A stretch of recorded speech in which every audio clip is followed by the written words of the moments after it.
In a successful company, a determined leader believed that only effort guaranteed rewards. But a small detail about one of her employees caught her attention.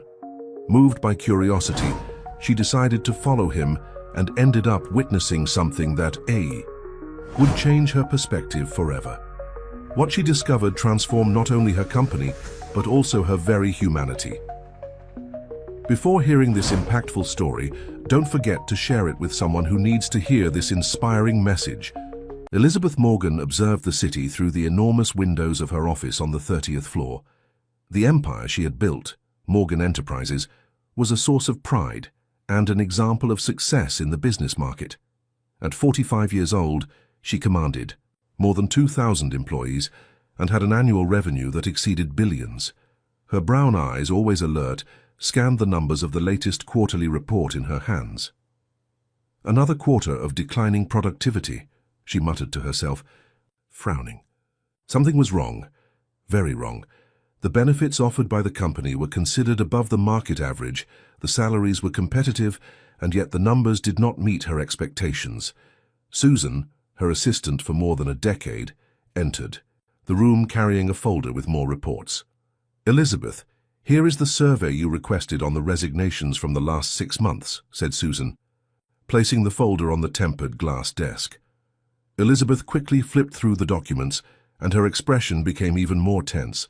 Voluntary resignations had increased by 40% compared to the same period last year.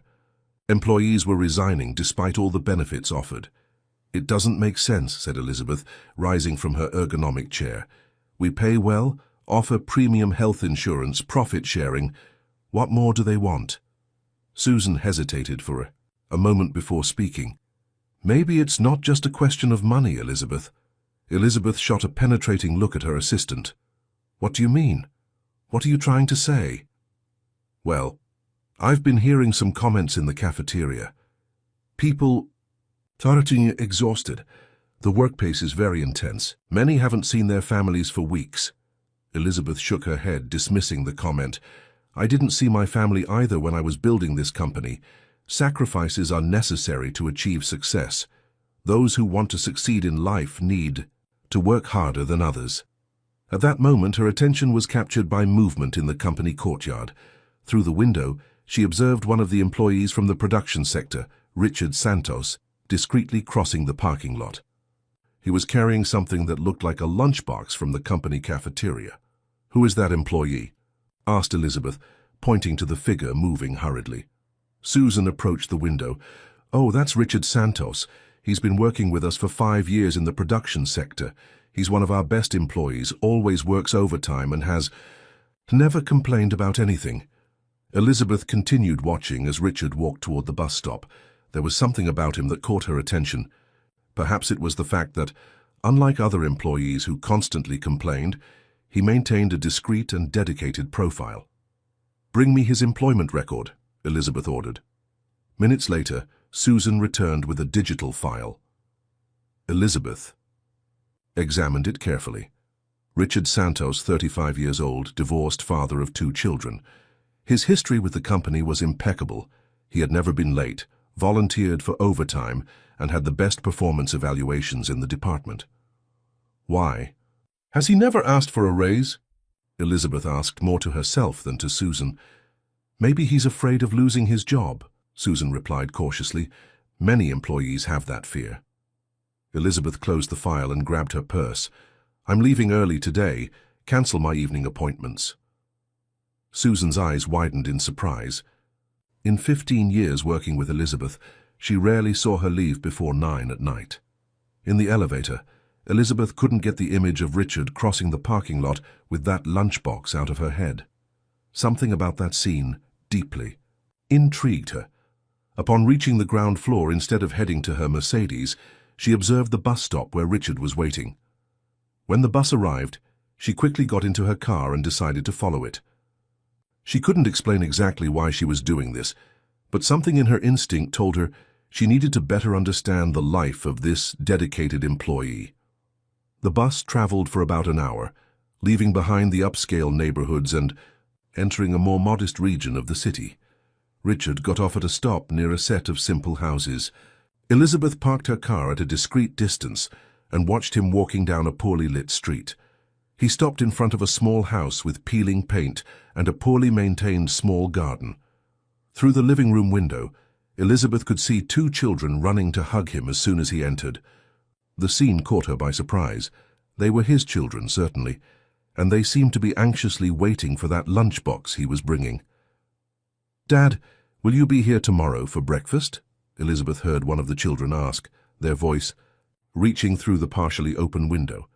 Richard hesitated for a moment before answering, "Of course, Princess," but Elizabeth noticed the uncertainty in his voice.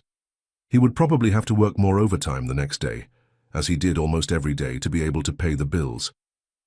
Sitting in her luxury car, Elizabeth felt something she hadn't felt for a long time, a deep discomfort. How was it possible that one of her best employees lived in these conditions? How did he manage to maintain that smile on his face and that dedication to work while barely having time to see his own children?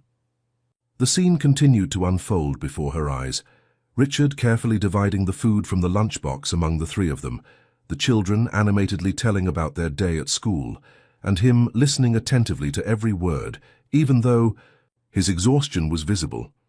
Elizabeth started the car and drove back to her penthouse in the city's most upscale neighborhood. During the entire journey, her mind was in turmoil. Susan's words echoed in her head. Maybe it's not just a question of money. That night, for the first time in years, Elizabeth couldn't sleep. The image of those children waiting for their father with the company lunchbox wouldn't leave her mind. Were there more employees like Richard? How many other fathers and mothers could barely see their children because of the long work hours that she considered normal? And then an even more disturbing question arose in her mind. Was all the success she had achieved being built on the sacrifice of families like Richard's? The next morning, Elizabeth arrived at the company before dawn, something she hadn't done since the early years of her career. The building was practically empty, except for the cleaning staff and some security guards who greeted her with evident surprise. Instead of going straight up to her office on the top floor, she decided to do something different. She headed to the employee cafeteria, a place she rarely frequented. The smell of cheap coffee and toasted bread filled the air. She sat at a discreet table in the corner, observing as the first employees of the morning shift began to arrive. Martha, the lady who had worked in the cafeteria for more than 2 decades, approached hesitantly. "Miss Elizabeth, are you all right? Do you need anything?" "I'm fine, Martha. Just a coffee, please, the same one you serve to everyone." Martha seemed confused but nodded, and soon returned with a simple cup of coffee, very different from the imported espresso that Elizabeth usually drank in her office. Gradually, the cafeteria began to fill up. Elizabeth carefully observed the conversations, the tired faces, the deep dark circles. A young woman sat down near her without recognizing her and began talking on the phone in a low voice. "Mom, I'm sorry, but today I won't be able to pick up Johnny from school either. There's an important meeting at 5, and I know I promised, but yes, I'll try to make it up on the weekend." The conversation reminded Elizabeth of Richard and his children. How many broken promises, how many lost moments. At 7 o'clock, sharp, Richard entered the cafeteria. Even after what she had witnessed the night before, he maintained a smile on his face and greeted his colleagues with genuine friendliness. Elizabeth noticed that he only took a coffee without any food. "Good morning, Richard," said Elizabeth, standing up and approaching him. The man almost dropped his coffee cup, clearly surprised by the CEO's presence there.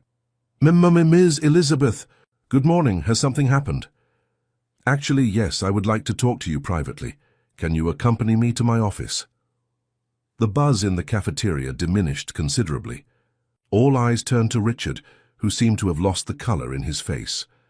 In the elevator, the silence was palpable. Elizabeth could feel the nervousness emanating from her employee. When they reached her office, she asked Susan not to interrupt them. "Please sit down," said Elizabeth, indicating one of the comfortable armchairs in front of her desk. Richard sat on the edge of the armchair, as if ready to stand up at any moment. "Your children are very beautiful," said Elizabeth carefully, observing his reaction. Richard turned even paler.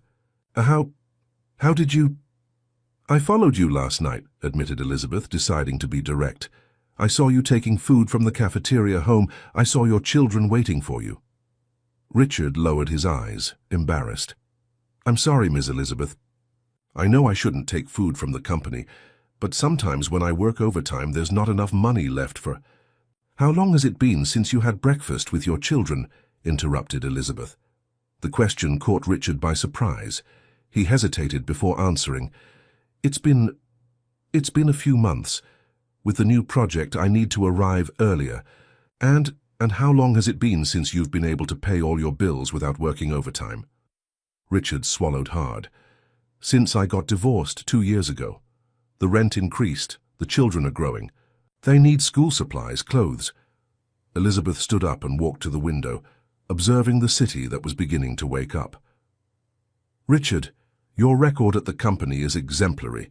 You've never been absent, never complained, always did more, further than expected. Why have you never asked for a raise?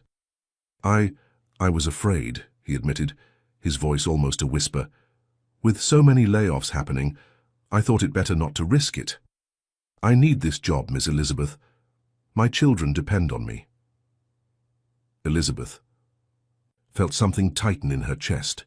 It was a strange sensation, one she hadn't experienced for a long time. Guilt.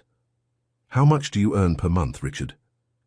He mentioned an amount that, although not low by market standards, was certainly insufficient to support 2 children in the city, especially considering rent and other basic expenses. And yet you never complained, Elizabeth noted, more to herself than to him. I can't complain, Miss Elizabeth. The company gave me an opportunity when I needed it most, and there are many people out there without any job. Elizabeth sat back down, now with a different expression on her face. She was no longer the cold and calculating executive that everyone knew. Richard, have you ever stopped to think that perhaps this silence of yours, this resignation, might be hurting not only you but all your colleagues? He looked at her without understanding. If dedicated employees like you don't express their difficulties, how can we know that something is wrong? How can we improve? Richard remained silent, processing those words. I want you to tell me everything, continued Elizabeth. What your routine is like, your difficulties, your challenges. I want to know about your colleagues too, and don't worry. Nothing you say here will harm you or anyone else. In the next 2 hours, Richard opened his heart. He talked about the nights when his children were asleep before he got home, about how he had to choose between paying for health insurance or buying school supplies, about colleagues who secretly took anxiety medication. Elizabeth listened attentively, making occasional notes. Each word from Richard was like a small revelation about a world that existed right under her nose, but that she had never really seen. When Richard finished his account, Elizabeth remained silent for a few moments, organizing her thoughts. Thank you for your honesty, Richard. You can go back to work now, and don't worry about the time spent here, it's all fine. As soon as Richard left, Elizabeth called Susan. Cancel all my appointments for today, and call the HR people for an urgent meeting, all of them. But Elizabeth, you have that presentation for the shareholders. Cancel everything, repeated Elizabeth with a firmness that admitted no contestation. We have more important matters to resolve. The meeting room of the Human Resources Department was packed. 15 people settled around the oval table, exchanging apprehensive glances. The unexpected presence of Elizabeth Morgan at an HR meeting was unprecedented. I want you to tell me exactly how many employees we have in a situation similar to Richard Santos, Elizabeth began, without beating around the bush. The silence that followed was revealing. Mark, the HR director, cleared his throat before responding. Similar in what sense, specifically? Employees who constantly work overtime to supplement their income. Single parents, people who can barely pay their basic bills even while working. Beyond normal hours. Laura, one of the most experienced analysts in the sector, timidly raised her hand. We did an informal survey a few months ago. About 40% of our employees in the operational sector regularly work overtime. Of those, approximately 60% are the main or sole providers for their families. Elizabeth felt her stomach turn. The numbers were much worse than she had imagined. And why did this survey never reach me? Mark adjusted his tie, visibly uncomfortable. Well, considering the company's guidelines on productivity and cost containment, we thought that... You thought I wouldn't care, completed Elizabeth, her voice carrying a mixture of anger and disappointment. Or worse, you thought I would prioritize profit over employee well-being. The silence that followed was her confirmation. Show me everything, demanded Elizabeth. I want to see all the data, all the organizational climate surveys, all the key requests for financial assistance, everything. In the hours that followed, Elizabeth immersed herself in a reality she had ignored for years. She discovered that many employees had stopped contributing to the company's private pension plan to be able to pay their monthly bills. Others had cancelled their dependents' dental plan. Some even sold their vacation time to have extra money. And what did we do about it? Questioned Elizabeth, leafing through another alarming report. We implemented the psychological assistance program, Laura responded, and we increased the meal allowance value in the last collective agreement. Palliative measures, muttered Elizabeth, standing up and walking to the window. From there she could see the company's courtyard, where employees were enjoying their short lunch break. One scene in particular caught her attention. A young female employee sitting alone on a bench, talking on the phone and crying. Even from a distance, it was possible to perceive her desperation. "Who is that employee?" asked Elizabeth, pointing to the window. Laura approached to look. "Oh, that's Patricia from finance. She recently lost her mother and is having difficulties paying the treatment expenses that are still pending." Elizabeth felt as if she had been punched in the stomach. "And what was our support for her?" "We offered the 3 days of bereavement leave provided by law," replied Mark, consulting a file on his tablet, "and she can use the psychological support service if she wants." 3 days, repeated Elizabeth, incredulous. 3 days to process the loss of a mother and reorganize one's entire life. The weight of that reality was becoming unbearable. Elizabeth remembered when she lost her own father 15 years ago. At the time, she already owned the company and was able to take as much time as she needed. She had the resources to cover all expenses, hire professional help, reorganize her life at her own pace. "How much do we have in the contingency fund?" she asked abruptly. Mark quickly consulted his files. "Approximately 50 million, reserved for crisis situations or market opportunities. And how much would a real 30% increase in the payroll represent?" The entire room held its breath. Mark quickly began doing calculations on his calculator, considering all charges and benefits, something around 45 million annually. Elizabeth nodded, doing her own mental calculations. "And if we implemented an educational assistance program for employees' children, and an emergency fund for situations like Patricia's?" That would significantly impact our net profit," stammered Mark. "And how much does it cost the company?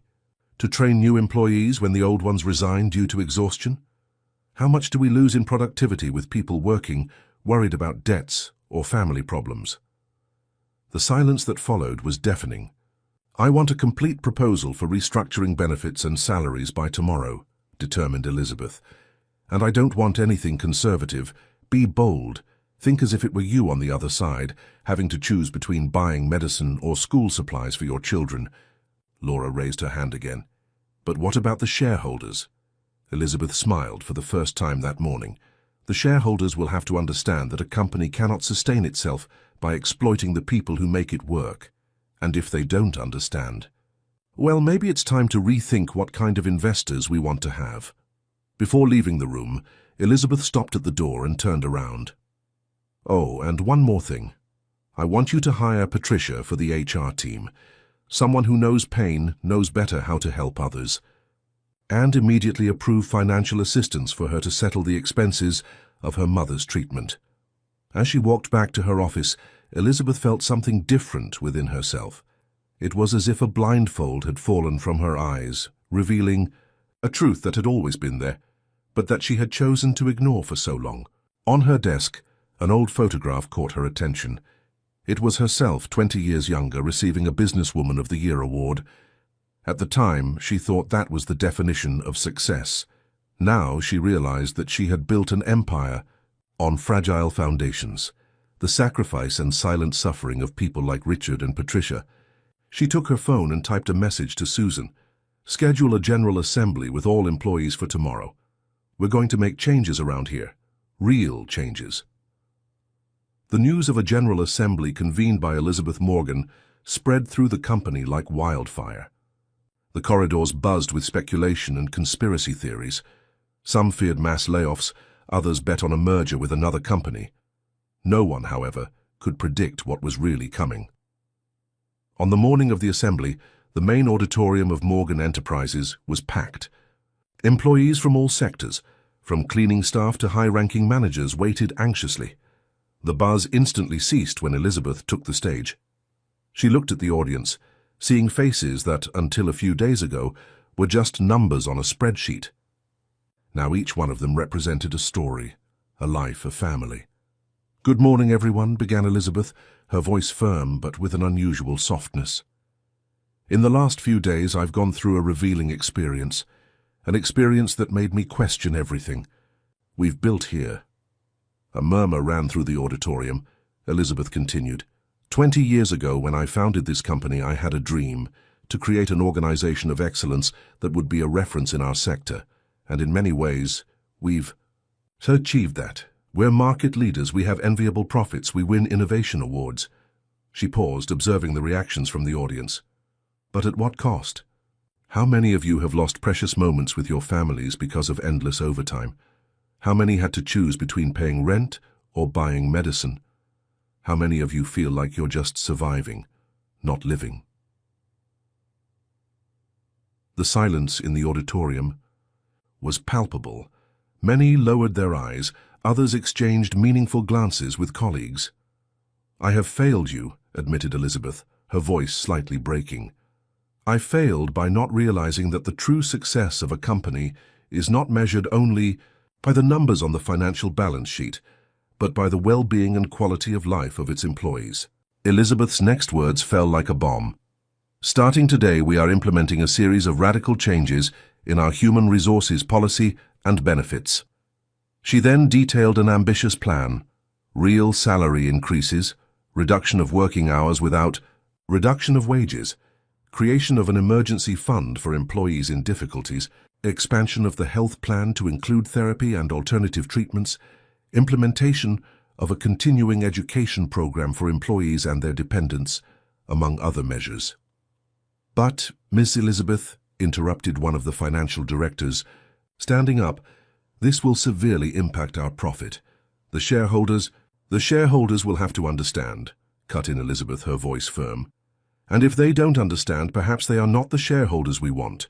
I'd rather have a smaller company that respects and values its employees than an empire built on the sacrifice and suffering of people." The audience's reaction was mixed. While many employees applauded enthusiastically, some executives exchanged concerned looks. "I know many of you are skeptical," continued Elizabeth. "You may think this is just a show, a marketing strategy, but I can assure you it's real. And to prove it, I want to introduce someone to you." She made a gesture, and Richard, the employee she had followed days before, took the stage. "This is Richard Santos," introduced Elizabeth. "A week ago, I followed him to his home and saw the reality that many of you face every day. Richard, please tell them what we discussed." With visible nervousness, Richard took the microphone and began to share his story. He talked about the financial difficulties, about the sleepless nights, worried about bills, about the guilt of not being able to be more present in his children's lives. As Richard spoke, Elizabeth observed the audience. She saw tears in the eyes of many, nods of recognition, expressions of relief as they realized they were not alone in their struggles. When Richard finished, Elizabeth took back the word. "Richard's story is the story of many of you, and this ends today. From now on, I want each of you to feel valued, respected, and above all, a fundamental part of this company. We are not just a corporation, we are a community." Elizabeth's final words were received with a standing ovation. Tears, hugs, and smiles were visible throughout the auditorium. It was as if a collective weight had been lifted from everyone's shoulders. Backstage, however, the reality was different. As soon as Elizabeth left the stage, she was approached by a group of visibly agitated executives. "Elizabeth, have you gone crazy?" questioned Charles, the financial director. "This is going to sink the company. The shareholders will sue us." "Let them try," replied Elizabeth with surprising calm. "We have enough reserves to implement these changes and still keep the company profitable. Maybe not at the astronomical levels we had before, but in a sustainable and ethical way." "But what about competitiveness?" insisted another executive. "Our margins will decrease, our competitors will swallow us." Elizabeth smiled, a gleam of determination in her eyes. "Or maybe we're starting a revolution in the market. Imagine a company where employees are truly happy and fulfilled, the productivity we can achieve, the innovation that can emerge. We're betting on human potential, not just on cold numbers." While the executives continued to argue, Elizabeth noticed Susan approaching with a phone in hand, a concerned expression on her face. "It's the board of directors," said Susan in a low voice. "They're furious. They want an emergency meeting immediately." Elizabeth took a deep breath, preparing herself for what would probably be the toughest battle of her career. But, looking again at the auditorium, where employees were still celebrating and hugging each other, she was certain she was on the right path. "Tell them I'll be there in 15 minutes, Elizabeth responded to Susan. Turning to the executives, she added, "Gentlemen, we have work to do. Who is with me on this transformation journey?" The silence that followed was broken by Richard, who timidly approached. I'm with you, Miss Elizabeth, and I believe I can speak for many of my colleagues when I say we are ready to give our best for a company that truly cares about us."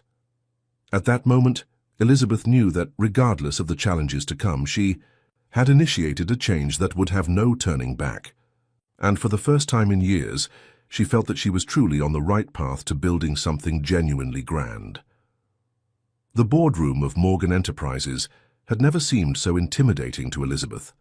8 pairs of eyes stared at her with a mixture of incredulity and barely contained fury. The silence was heavy, interrupted only by the sound of the air conditioning. "Elizabeth, have you completely lost your mind?"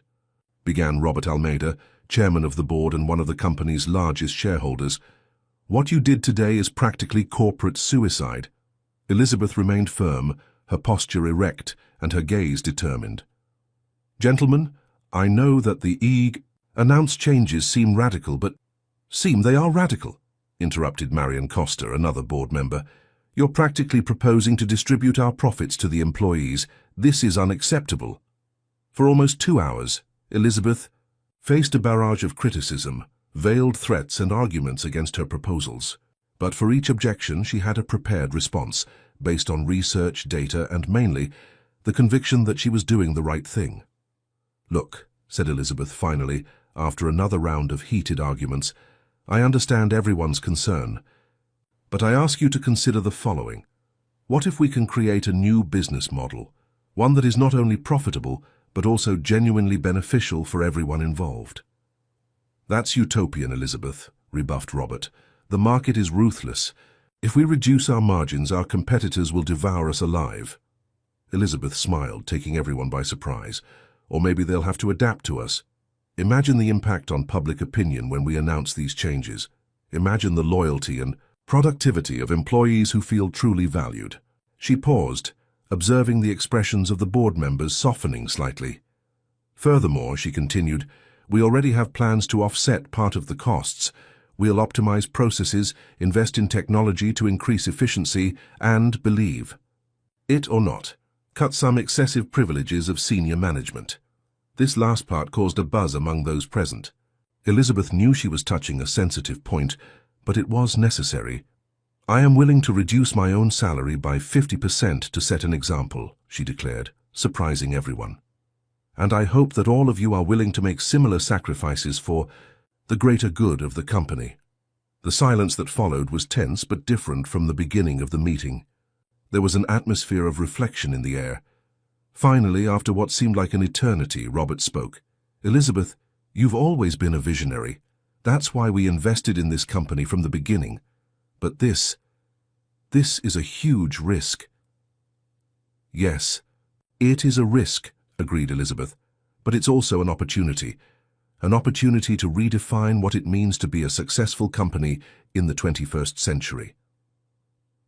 After several more hours of intense debate, the board finally reached an agreement. They would give Elizabeth 6 months to prove that her new model could work. If the results were not satisfactory, they would revert the changes and consider a change in the company's leadership. When Elizabeth finally left the boardroom, it was past midnight. She was exhausted, but felt a mixture of relief and determination. She knew that the next few months would be crucial, not just for her career, but for the future of all the employees who had placed their trust in her.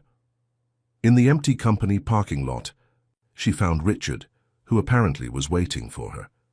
"Ms. Elizabeth, sorry to bother you so late, but how was the meeting?" Elizabeth smiled, tired but satisfied. "It was difficult, Richard, but we got a chance. Now it's up to all of us to make this work." Richard nodded, a gleam of determination in his eyes. "You can count on us, Ms. Elizabeth. I've never seen the staff so motivated. It's as if we've regained hope." Richard's words touched Elizabeth deeply. She realized that regardless of the final outcome, she had already achieved something valuable, restoring dignity and hope to people who had long felt devalued. "Richard," said Elizabeth, placing her hand on his shoulder, "go home. Your children must be waiting. Tomorrow we begin a new era at Morgan Enterprises." As she drove home that night, Elizabeth reflected on the challenges to come. She knew there would be obstacles, resistance, and moments of doubt. But she also knew she was on the right path. For the first time in years, she felt that she was building something truly meaningful. The next day, upon arriving at the company, Elizabeth was surprised by an unusual scene. The lobby was decorated with handmade posters by employees, expressing gratitude and support for the announced changes. People from different departments were chatting animatedly, sharing ideas about how they could contribute to the success of the new model. Susan greeted her with a broad smile, something rare from her always serious assistant. "Elizabeth, you won't believe it. We've received more than 200 emails from employees offering suggestions to improve efficiency and reduce costs, and the marketing staff is already working on a campaign to publicize our new policies to the public." Elizabeth felt a wave of emotion pass through her. "See, Susan? That's what I was talking about. When people feel part of something bigger, when they feel valued, the potential is limitless." As she walked to her office, greeting employees who looked at her with a mixture of admiration and gratitude, Elizabeth knew she had started something revolutionary. The next few months would be challenging, but with everyone's support and commitment, she was confident that they could not only save the company, but transform it into a model for the future of the corporate world. The journey was just beginning. But for the first time in a long time, Elizabeth felt that she was on the right path to leaving a truly positive legacy. The weeks that followed the General Assembly were a whirlwind of activities at Morgan Enterprises. The initial enthusiasm of the employees was beginning to translate into concrete actions, but not everything was rosy. Elizabeth faced resistance from some sectors, especially middle management, who saw their positions of power threatened by the new policies. One morning, Elizabeth was surprised by a group of managers led by Greg Miller, operations director, in her office. "Elizabeth, we need to talk," began Greg, his tone bordering on hostility. "These changes are causing more problems than solutions. Productivity is falling. Employees are confused with the new guidelines." Elizabeth patiently listened to the group's complaints, noting that many of them seemed more based on fear of change than on real problems. "I understand your concerns," she replied calmly, "but I would like to see the data that supports these assertions, because the reports I've been receiving show an opposite trend." Greg hesitated, clearly not expecting this type of response. "Well, the data, they're more based on our daily observations." Elizabeth smiled, not condescendingly but understandingly. "Gentlemen, I understand that change can be frightening, but I ask that you give this new model a chance. See this as an opportunity for growth, not just for the company, but for yourselves as leaders. After the meeting, Elizabeth summoned Susan. We need to act quickly, organize leadership workshops for all managers, focus on humanized management and how to lead in times of change. Meanwhile, on the factory floor, things seemed different. Richard, now part of an employee committee created to help implement the new policies, reported an increase in the morale and creativity of his colleagues. "Miss Elizabeth, it's amazing," he said in a follow-up meeting. "People are proposing ideas to improve processes, reduce waste. There are people who are even doing voluntary overtime to help implement the changes." Elizabeth smiled, satisfied. "That's exactly what I expected, Richard. When people feel valued, they naturally want to give back." However, not all the news was good. The finance department warned about a drop in the company's stock after the announcement of the changes. Some investors were nervous, fearing that the new approach would negatively affect profits. Elizabeth knew she needed to act quickly to calm the market. She called a press conference where she presented not just the changes but also a long-term vision for the company. "What we are doing at Morgan Enterprises is not just a change in internal policies," she declared to the journalists. "It's a redefinition of what it means to be a successful company in the 21st century. We are investing in our most valuable asset, people, and we believe this will translate not only into greater productivity and innovation, but also into solid and sustainable financial results in the long term." Elizabeth's presentation, backed by carefully prepared data and projections, had a positive impact. The company's stock stabilized, and some market analysts began to praise the boldness of the new approach. Internally, results were beginning to show. The absenteeism rate dropped dramatically. The number of innovative ideas proposed by employees tripled. Product quality improved, reducing costs with rework and returns. One day, walking through the production sector, Elizabeth noticed something different.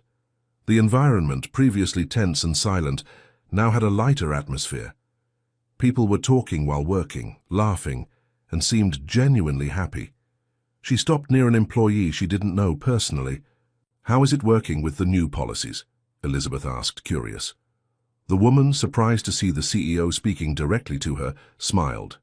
"Ms. Elizabeth, it's as if we've regained our dignity. You know, before I barely saw my children. Now, with the flexible schedule, I can have lunch with them almost every day. And the most incredible thing is that I'm producing more than before." That testimony deeply moved Elizabeth. It was confirmation that they were on the right path. But not everything was victorious. One day, Elizabeth received worrying news.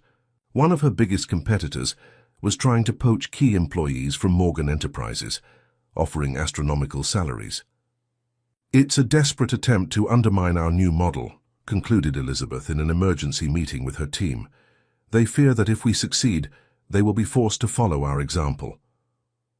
The team discussed various strategies to deal with the situation. In the end, they decided on a bold approach. They would be completely transparent with the employees about the situation.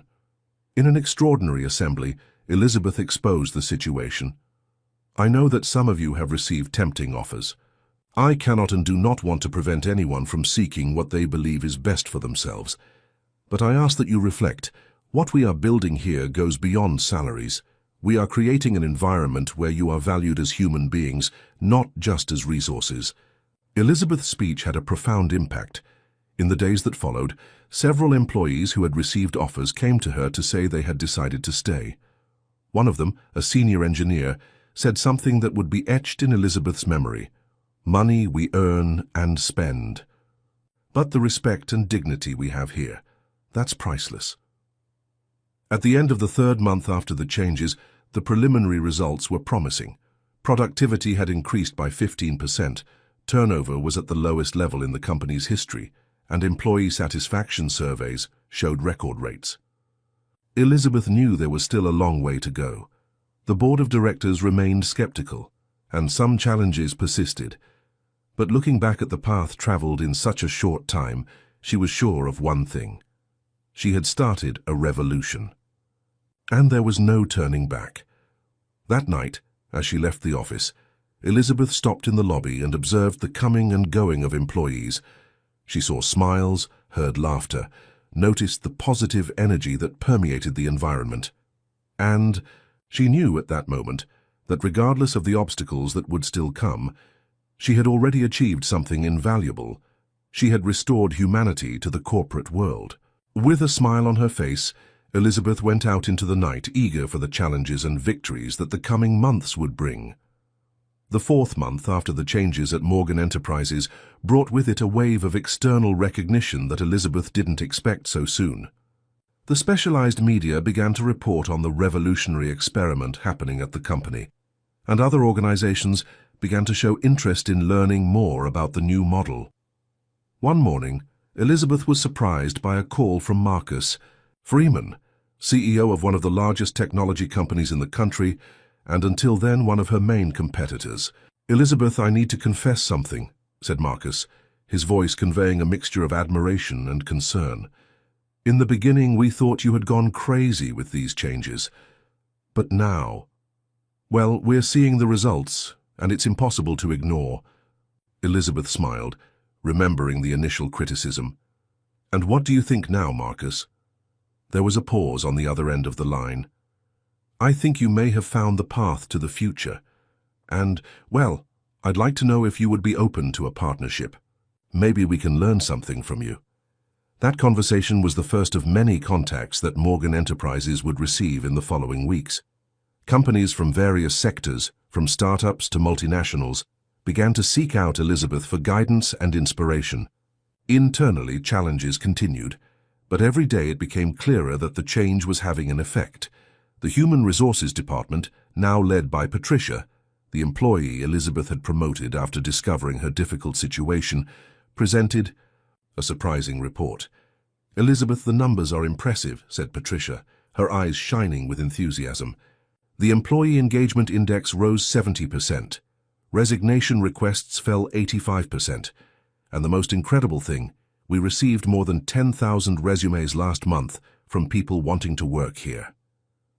Elizabeth listened attentively, feeling a mixture of pride and responsibility. "And what about productivity?" Patricia smiled even more. "It increased 25% compared to the same period last year, and the quality of the products improved significantly, reducing costs with rework and returns." These results were exactly what Elizabeth needed for her next battle, the midterm meeting with the board of directors. 3 months had passed since she had received the 6-month ultimatum to prove that the new model would work. On the day of the meeting, Elizabeth entered the boardroom with confidence, but also with humility. She knew that, despite the good results, she would still face resistance. "Ladies and gentlemen," she began, "I know many of you had doubts about the path we chose. Today I am here not just to show numbers, but to share stories of transformation." For 2 hours, Elizabeth presented not only financial and productivity data, but also testimonials from employees, customer feedback, and even the interest of other companies in learning from Morgan Enterprises' model. Robert Almeida, the board chairman who had been one of the biggest skeptics, seemed particularly impressed. "Elizabeth, I have to admit, you surprised us. The numbers are undeniable, but what impresses me most is the change in the company's culture." Marion Costa, another board member who had been critical of the changes, added, "It's true, I visited the factory last week, and the atmosphere is completely different. People seem happy." Elizabeth smiled, grateful for the receptiveness. "That's exactly the point. When people feel valued, when they have purpose, they naturally become more productive and innovative." At the end of the meeting, the board not only approved the continuation of the changes, but also authorized the expansion of the program to other branches of the company. Leaving the meeting room, Elizabeth found Richard anxiously waiting in the corridor. "So, Miss Elizabeth, how did it go?" She smiled, placing her hand on his shoulder. "It was a success, Richard, but the merit is not mine. It belongs to all of you who believed and dedicated yourselves to this change." That afternoon, Elizabeth decided to do something unusual. She called a surprise General Assembly. When all the employees were gathered in the auditorium, she took the stage, visibly moved. 4 months ago, We started a transformation journey together, she began. Many doubted, others feared, but you believed. And it's thanks to that belief, that commitment, that today I can announce we will not only continue with our new policies, but expand them. The auditorium exploded with applause and shouts of joy. Elizabeth saw tears in the eyes of many employees and felt her own eyes fill with water. But we won't stop here, she continued when the noise diminished. I want to propose a new challenge. Let's use our experience to help other companies implement similar changes. Let's be pioneers, not just in our industry, but in a new way of doing business. The proposal was received with even more enthusiasm. Employees began to raise their hands, volunteering to participate in this new initiative. At the end of the assembly, as the employees dispersed, excited and full of ideas, Elizabeth was approached by a young intern. "Ms. Elizabeth," said the girl with tears in her eyes, "I just wanted to thank you. My mother has worked here for 20 years and I've never seen her so happy. It's as if she's regained her passion for life." That moment, more than any report or number, confirmed to Elizabeth that she was on the right path. She hugged the young woman, feeling the weight and joy of the responsibility she carried. That night, as she left the company, Elizabeth paused for a moment in the parking lot, looking at the illuminated building. She remembered when she followed Richard to his home, that night that changed everything. She smiled, thinking about how a single decision, a single moment of clarity can trigger such a profound wave of transformation. The path ahead would still be challenging. There would be obstacles, resistance, and moments of doubt. But Elizabeth knew she was no longer alone on this journey. She had by her side an army of committed, motivated, and above all happy people. As she got into her car, Elizabeth made a silent promise to herself and to all the employees of Morgan Enterprises. This was just the beginning. The real work of changing not just a company, but an entire business culture was just beginning. The initial success of Morgan Enterprises had created a wave of optimism that seemed invincible. However, as Elizabeth well knew, the business world rarely offers calm seas for long. The 6th month after the changes brought with it a storm that no one had foreseen. It all started with seemingly harmless news. One of the company's largest customers, the Megamart supermarket chain, was undergoing an internal restructuring. Elizabeth didn't give it much importance initially, until Susan entered her office with a concerned expression. "Elizabeth, we have a problem," said Susan, placing a report on the desk. "Megamart is cancelling 60% of the orders for the next quarter." The impact was immediate. Megamart represented almost 30% of Morgan Enterprises' revenue. A cut of this magnitude could seriously compromise the company's finances just when they were implementing the new employee benefit policies. Elizabeth called an emergency meeting with her leadership team. The room was tense with concerned faces around the table. "We need solution," said Elizabeth, looking at each of those present. "How can we compensate for this loss without compromising our new policies?" Suggestions began to emerge. Seek new customers, diversify the product line, reduce operational costs. But Elizabeth knew that none of these solutions would be sufficient in the short term. It was then that Richard, who now participated in these meetings as an employee representative, timidly raised his hand. "Ms. Elizabeth, what if we talked to the employees, explained the situation and asked for ideas?" There was a moment of silence in the room. The idea of sharing financial problems with employees went against everything the old corporate culture preached. But Elizabeth saw an opportunity there. "Richard, that's brilliant," she said, to the surprise of many in the room. "Let's do better. Let's be completely transparent and ask not only for ideas, but also for temporary sacrifices, if necessary." The next morning, Elizabeth called a general assembly. With a heavy heart, but determined, she took the stage and exposed the situation without beating around the bush. "Friends, we face a challenge, I won't lie, it's serious. But I believe that together we can overcome it," she said, explaining in detail the situation with Megamart and its implications. The silence in the auditorium was palpable.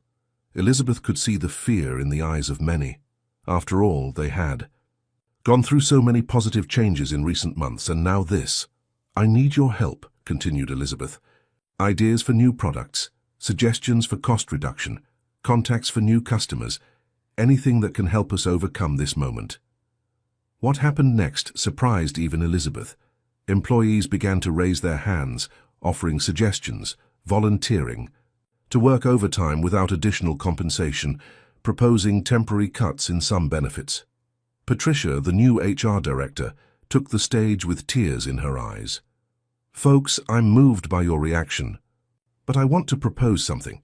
How about we create a crisis committee with representatives from all sectors to manage this situation? The idea was received with enthusiasm. In the weeks that followed, Morgan Enterprises transformed into a veritable laboratory of innovation. Multidisciplinary teams formed spontaneously to seek solutions. The R&D department, working together with production personnel, developed 3 new products in record time. Elizabeth was impressed with the resilience and creativity of her team, but she knew they needed more. It was then that she had a bold idea. One afternoon, she picked up the phone and called Marcus Freeman, the CEO of the technology company, who had shown interest in her model months ago. Marcus, remember when you talked about a possible partnership? I think the time has come to put that into practice, said Elizabeth. The conversation that followed was long and productive. Marcus was interested in diversifying his technology company's business, and Morgan Enterprises products could be the perfect path for that. 2 weeks later, Elizabeth announced a joint venture with Marcus's company. They would develop together a line of smart products, combining Morgan's expertise in manufacturing with the cutting-edge technology of Marcus's company. The news injected a new dose of optimism into the company. The employees, who were already bending over backwards to overcome the crisis, saw in this partnership a light at the end of the tunnel. However, not everything was rosy. The board of directors, concerned about the financial situation, pressured Elizabeth to step back on some of the employee benefit policies. Elizabeth, understand, we don't want to dismantle everything that's been built, argued Robert in a tense meeting. But it may be necessary to take a few steps back to ensure the company's survival. Elizabeth listened patiently but remained firm. Gentlemen, I know the situation is delicate, but going back now would be betraying the trust we've built with our employees. They are voluntarily sacrificing for the company. If we forcibly cut their benefits, we'll lose something much more valuable than money. We'll lose their engagement and loyalty. The discussion was heated, but in the end, Elizabeth secured a commitment. They would maintain the current policies for another 3 months. If the situation hadn't improved by then, they would review everything. Leaving the boardroom, Elizabeth found Richard in the corridor. He appeared anxious. Miss Elizabeth, how did it go? Are they going to cut our benefits? Elizabeth smiled, placing her hand on his shoulder. No, Richard.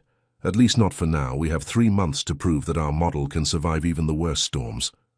Richard nodded, determined. You can count on us, Miss Elizabeth. We're going to show everyone that treating people with dignity is not only the right thing to do, it's also good business. That night, alone in her office, Elizabeth reflected on the events of the past few days. The crisis with Megamart had been a hard blow, but the employees' reaction, the partnership with Marcus, all of this showed that they were on the right. Phalistais, looking out the window at the illuminated city, Elizabeth felt a mixture of apprehension and hope. The next few months would be crucial, not just for Morgan Enterprises, but for the entire corporate humanization experiment they had initiated. Let the challenges come, she murmured to herself. We're ready.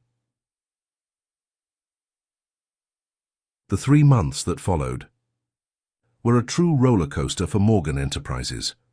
The partnership with Marcus Freeman's company was bearing its first fruits with the accelerated development of a line of smart appliances that promised to revolutionize the market.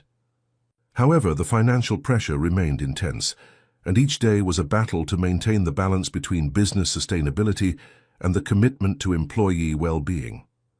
Elizabeth barely slept, dividing her time between strategic meetings, visits to the factory floor, and long nights poring over spreadsheets and reports. But despite the exhaustion, she felt more alive and motivated than ever. One morning, while walking through the production sector, Elizabeth noticed something different. A group of employees was gathered around a table, animatedly discussing something. Curious, she approached. "What's going on here?" she asked, smiling. The employees, initially surprised by the CEO's presence, soon became excited to share. It was Julia, a worker who had been with the company for more than a decade, who explained, "Ms. Elizabeth, we were thinking. You know that material that always remains from the production of line X? Well, we had an idea of how to reuse it to create a new product, something more sustainable that can reach a different market." Elizabeth was impressed. It wasn't just the idea itself that surprised her, but the fact that the employees were taking the initiative to think of innovative solutions on their own. "That's fantastic," exclaimed Elizabeth. "I want you to develop this idea. I'll allocate resources and time for you to work on it." The news spread quickly through the company. Soon, other departments began to be inspired, forming brainstorming groups and proposing new ideas. The spirit of innovation and collaboration was spreading like a positive virus. Meanwhile, the partnership with Marcus's company was beginning to yield tangible results. The first prototype of the new line of smart products was ready, and the initial tests were promising. Elizabeth knew that, if all went well, this could be the boost they needed to definitively overcome the crisis. However, not all the news was good. One day, Patricia, the HR director, rushed into Elizabeth's office. "Elizabeth, we have a problem," she said, visibly concerned. "I just received an anonymous complaint. It seems that some middle managers are sabotaging the new policies, pressuring their teams to work beyond their hours without recording the overtime." The news fell like a bucket of cold water on Elizabeth. It was exactly the type of behavior she was trying to eradicate from the company's culture. "I want names, Patricia," said Elizabeth, her voice firm, "and I want a complete investigation. This goes against everything we're building here." Nini. The days that followed, the investigation revealed that a small group of managers, fearful of losing their positions of power with the new policies, was indeed undermining the change efforts. Elizabeth knew she needed to act decisively, but also with wisdom. She called a meeting with all the company's managers. The atmosphere was tense when she entered the room. "Ladies and gentlemen," began Elizabeth, her voice calm but firm. "In recent months, we've faced challenges that many thought impossible to overcome. And do you know why? Because we trusted each other. Because we believed that treating people with dignity is not only the right thing to do, but it's also good for business." She paused, looking directly at each of those present. "However, we've discovered that some of you still haven't understood this. Some still believe that exploiting employees is the path to success." The silence in the room was palpable. Elizabeth could see the discomfort on the faces of some managers. "I didn't come here to punish anyone," she continued. "I came to offer a choice. Those who don't believe in the new path we're taking, who think it can't work, have complete freedom to seek opportunities in other companies. But for those who want to be part of this transformation, who believe we can be successful by treating people with respect, the doors are open. Let's work together to make this happen." Elizabeth's words had a profound impact. In the days that followed, 3 managers voluntarily resigned. Others sought out Patricia, asking for guidance on how to better adapt to the new policies. Meanwhile, the deadline given by the board of directors was approaching. Elizabeth knew she needed concrete results to prove that her model was viable. Was then that luck finally smiled on Morgan Enterprises. The new line of smart products, developed in partnership with Marcus's company, was an instant success at launch. Sales exceeded all expectations, and soon orders came in from major retail chains, including Megamart itself, which had reduced its orders months before. On the eve of the decisive meeting with the board, Elizabeth gathered all the employees in the auditorium. 4 months ago, we faced what seemed to be an insurmountable crisis, she said, emotional. Many doubted that we could maintain our commitment to you and still keep the company standing. But you proved them wrong. She paused, looking at the attentive faces in front of her. Thanks to the effort, creativity, and dedication of each of you, we not only overcame the crisis but emerged from it stronger. Our sales are up, our operational costs have decreased, and our productivity is at the highest level in the company's history. Spontaneous applause erupted in the auditorium. Elizabeth waited for the noise to diminish before continuing. But the most important thing is not the numbers. The most important thing is that we proved it's possible to be a successful company by treating people with dignity and respect. You, each one of you, are living proof of that. The tears in the eyes of many employees reflected Elizabeth's own tears. She knew that regardless of what the board decided the next day, they had already achieved something extraordinary. That night in her office, Elizabeth prepared for the board meeting, reviewing numbers and reports. But her thoughts were with the faces she had seen in the auditorium, with the transformation stories she had witnessed in recent months. "Let tomorrow come," she murmured to herself, determined. "We're ready for any challenge." The day of the meeting with the board of directors dawned with a palpable air of expectation throughout Morgan Enterprises. Employees at all levels exchanged anxious glances, aware that the future of the company and of the revolutionary model they had helped to build would be decided that morning. Elizabeth arrived early, as always. Upon entering the building, she was surprised by a corridor of employees that formed spontaneously, all applauding and wishing her good luck. That simple but deeply meaningful gesture filled her eyes with tears and her heart with determination. In the meeting room, the board was already present with serious and expectant faces. Elizabeth took a deep breath before entering, knowing that the next few hours would be crucial. "Good morning, everyone," she began, her voice firm and confident. "6 months ago, we asked for your trust to implement a new management model. Today, I'm here to show that this trust was not in vain." For 2 hours, Elizabeth presented a detailed report of the last few months. She showed productivity graphs, employee satisfaction indices, financial results, and, most impressively, the sales figures for the new line of smart products. "As you can see," she continued, "we not only overcame the crisis, but we're in a stronger position than we've ever been. Our partnership with Marcus Freeman's company has opened new markets, and our internal innovation culture has resulted in products that are revolutionizing the sector." Robert Almeida, the board chairman who had been one of the biggest skeptics, seemed impressed. "Elizabeth, the numbers are undeniably positive, but I'm concerned about the long-term sustainability of this model. How can we be sure that this is not just a temporary phenomenon?" Elizabeth smiled, expecting this question. "Excellent question, Robert. That's why I'd like to present to you our next phase." She then revealed an ambitious plan for the next 5 years. A plan that not only consolidated the changes already implemented, but expanded them in innovative ways. Continuing education programs for employees and their families, partnerships with universities for the development of sustainable technologies, and a profit-sharing model that aligned the interests of employees even more with those of the company. "What we are proposing," concluded Elizabeth, "is not just a new business model, it's a new way of seeing the role of companies in society, a way that puts people at the center, that sees profit not as an end in itself, but as a means to create real value for everyone involved." The silence that followed was broken by Marian Costa, one of the board members who had been most critical at the beginning. "Elizabeth, I confess I was skeptical, but what you and your team have achieved in the last few months is, well, it's extraordinary. I think I speak for everyone when I say that you not only met expectations, but exceeded them." One by one, the board members expressed their approval. When it was Robert's turn, the last to speak, everyone held their breath. "Elizabeth," he began, his voice grave, "when you proposed these changes, I thought it was madness. I thought we would be signing the company's death certificate."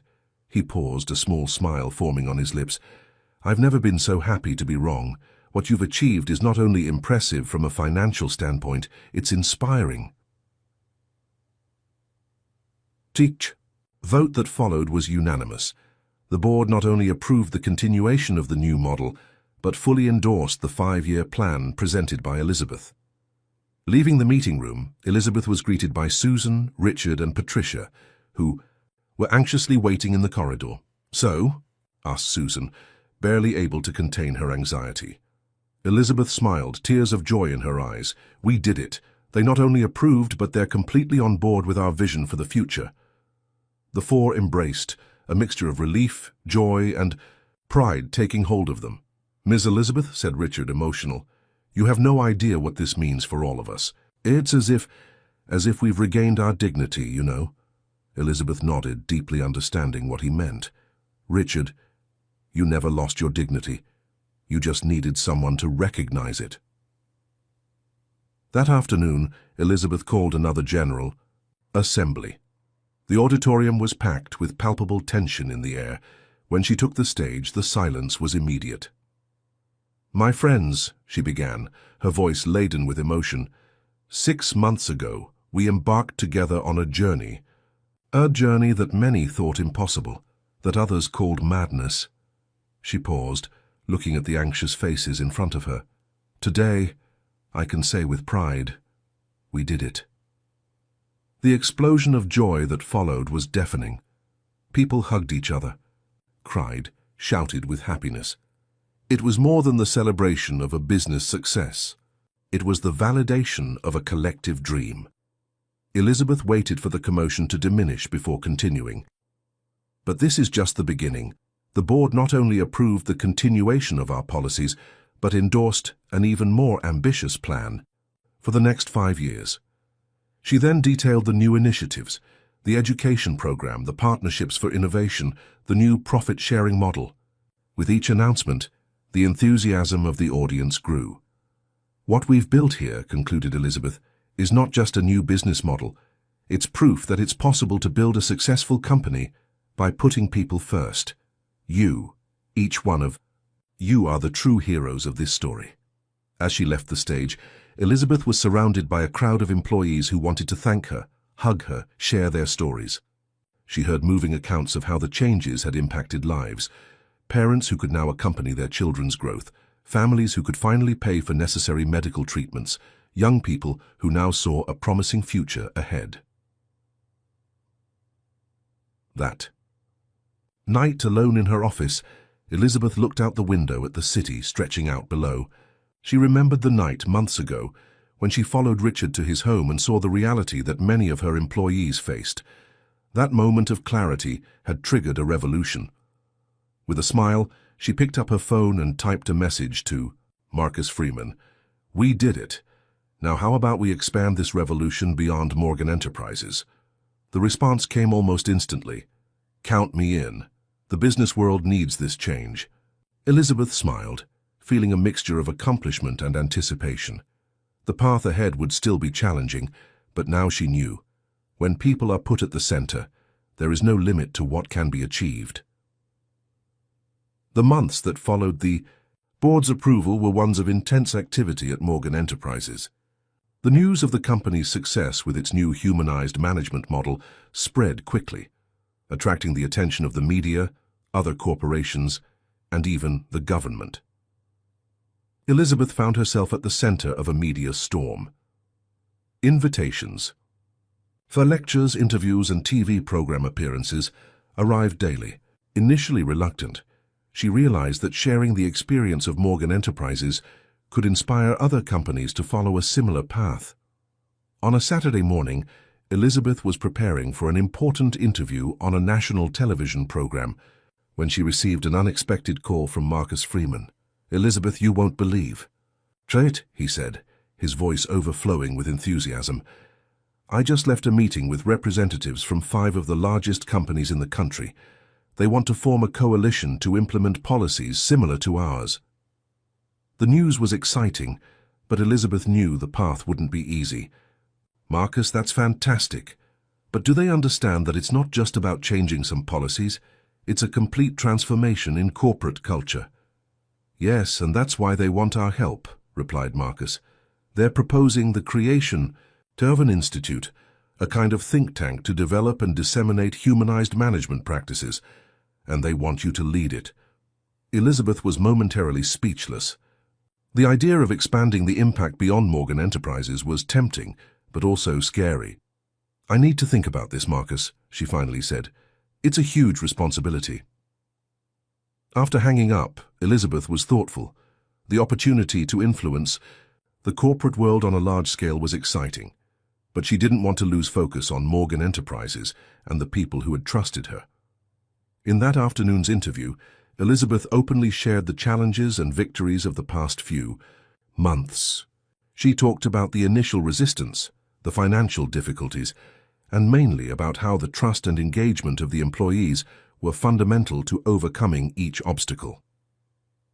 What we discovered, she said to millions of viewers, is that when you treat people with dignity and respect, when you see them as partners and not as resources, the return is exponential, not just in financial terms, but in innovation, loyalty, and shared purpose.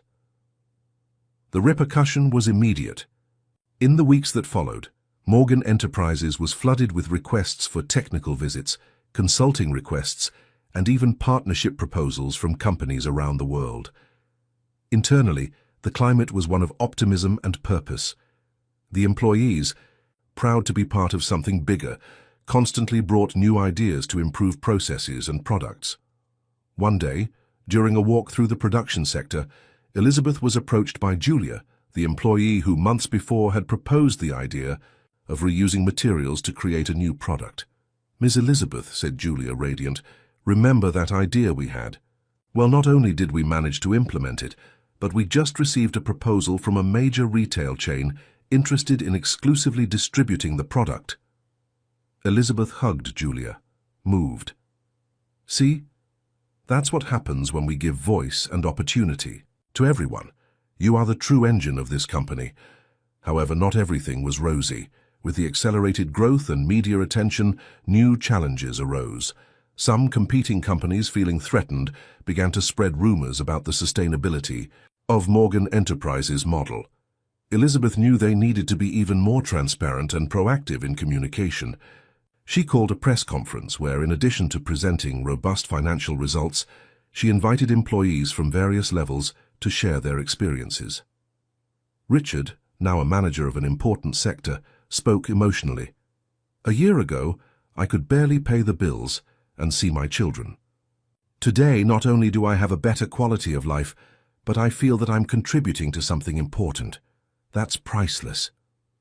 The sincerity and emotion of the testimonials silenced many of the criticisms, but Elizabeth knew that the real test would come with time and with the ability to maintain and expand the model. It was in this context that she finally made a decision about Marcus's proposal. In a meeting with the Directorate of Morgan Enterprises, Elizabeth presented her vision. "I believe we have the responsibility to share what we've learned," she said, "but we can't lose focus on what we've built here. That's why I propose the creation of a new division in the company, the Morgan Institute for Humanized Management." The idea was received with enthusiasm. The institute would be responsible for researching, developing, and disseminating humanized management practices, working in partnership with other companies and academic institutions. "But I want to make it clear," continued Elizabeth, "that our priority continues to be our own company and our employees. The Institute will be a way to expand our impact, but without compromising what we've built here." In the weeks that followed, the announcement of the Institute's creation generated a wave of optimism in the corporate world. Companies from diverse sectors and sizes expressed interest in participating and learning. Elizabeth, looking out the window of her office one night, reflected on the incredible journey of the past few months. From an impulsive decision to follow an employee to his home, a movement was born that now had the potential to transform the business world. She smiled, thinking of all the lives that had already been impacted and how many more could be. The path ahead would be challenging, but Elizabeth knew she wasn't alone. She had by her side an army of people committed to a vision of a more human and just corporate world. With a sigh of determination, Elizabeth turned her attention to the Institute's plans. The work was just beginning, and the future, although uncertain, had never seemed so promising. A year had passed since the creation of the Morgan Institute for Humanized Management, and the impact was visible not only at Morgan Enterprises, but throughout the national corporate landscape. Elizabeth, sitting in her office, was leafing through a report that detailed the changes that had occurred during this period. More than 100 companies had implemented, totally or partially, the humanized management model developed by Morgan Enterprises. The results were impressive: an average increase of 30% in productivity, a 60% reduction in employee turnover, and significant growth in innovation and employee engagement. A smile formed on Elizabeth's lips as she read a specific excerpt from the report. The social impact of the changes goes beyond the workplace. Cities where multiple companies have adopted the model report improvements in the quality of life of families, reduction in rates of depression and anxiety, and even an increase in the number of enrollments in continuing education courses. Her reflection was interrupted by a knock on the door. It was Susan, her faithful assistant for so many years. "Elizabeth, it's time. Everyone is already in the auditorium." Elizabeth nodded, standing up. Today was a special day. Morgan Enterprises was celebrating its 25th anniversary, and for the first time, the celebration would include not only employees, but also representatives from other companies that had adopted the humanized management model. Upon entering the packed auditorium, Elizabeth was greeted with a standing ovation. Familiar and new, faces mingled in the audience, all united by a common purpose. "Welcome, friends," began Elizabeth, her voice laden with emotion. 25 years ago, when I founded this company, I had a dream to create an organization of excellence. But along the way, I discovered that true excellence is not just in the numbers, but in the people." She paused, looking at the attentive faces in front of her. "A little over a year ago, we embarked together on a transformation journey. Many doubted, others called it madness. But you, each one of you, proved that it's possible to build successful companies by putting people first." Elizabeth then invited to the stage representatives from other companies that had adopted the model. One by one, they shared their stories of transformation, of challenges overcome and lives impacted. Marcus Freeman, now a close partner, talked about how collaboration between companies was creating a new paradigm in the business world. "We're no longer just competitors," he said. "We're partners in building a more just and sustainable future." The most emotional moment, however, came when Richard took the stage. Now the Director of Innovation at Morgan Enterprises, he was the living symbol of the transformation the company had undergone. "A little over a year ago, I was just another employee struggling to survive," he began, his voice breaking. "Today, not only do I have a dignified life, but I have the opportunity to help others achieve the same. And all of this began with a simple act of empathy." Richard's words deeply touched Elizabeth. She remembered that night so long ago when she decided to follow that unknown employee to his home. How could such a small gesture trigger such a profound change? Upon retaking the floor, Elizabeth surprised everyone with an announcement. "Today, we're not just celebrating our past. We're looking to the future. And it's with great joy that I announce the creation of the Morgan Foundation for Dignified Work. This foundation will aim to take the principles of humanized management beyond the corporate world, working with governments, NGOs, and communities to create dignified work opportunities for all." The news was received with an explosion of applause and shouts of approval. Elizabeth continued, "But this is just the beginning. The real work of transforming not just companies, but the entire society is just beginning. And for that, I need the commitment of each one of you." She looked directly at the audience, her eyes shining with determination and hope. "Together, we've proven that it's possible to do business in a different way. Now let's prove that it's possible to build a better world, one job at a time." When Elizabeth finished her speech, the auditorium exploded in an ovation that seemed endless. People hugged, cried, shared dreams and plans for the future. At that moment, looking at the sea of hopeful faces in front of her, Elizabeth felt a deep sense of fulfillment. The path had not been easy, and she knew there would still be many challenges ahead. But she also knew that she was no longer alone on this journey. She had created more than a successful company or a new management model. She had initiated a movement, a wave of change that now spread far beyond the walls of Morgan Enterprises.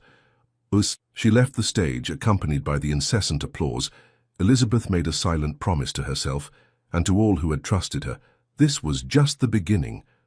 The real work, of creating a world where dignified work and respect for people were the norm and not the exception, was just beginning. And with that thought, Elizabeth smiled, ready to face the new challenges and opportunities that the future would certainly bring. The horizon ahead was vast and full of possibilities, and she could hardly wait to see what would come next. End of story. Dear listeners, we hope that Elizabeth's journey and that of Morgan Enterprises has touched your hearts and inspired reflections on the role of companies in our society. This story shows us that it is possible to reconcile business success with respect and appreciation for people. To continue this transformation journey, we've prepared a special playlist with equally captivating stories about innovative leadership and positive changes in the corporate world. Find it by clicking on the link to the left. If this narrative resonated with you, don't forget to subscribe to our channel and give a like to this video. Every day we bring unique stories that explore the complexity of business life and the potential for change that exists in each of us. We want to hear your opinions. Tell us in the comments, what lessons did you take from Elizabeth's journey? How do you think we can apply these principles in our own lives and work?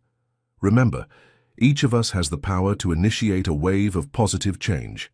May Elizabeth's story be a reminder that with empathy, courage, and determination, we can build a more just and humane world of work.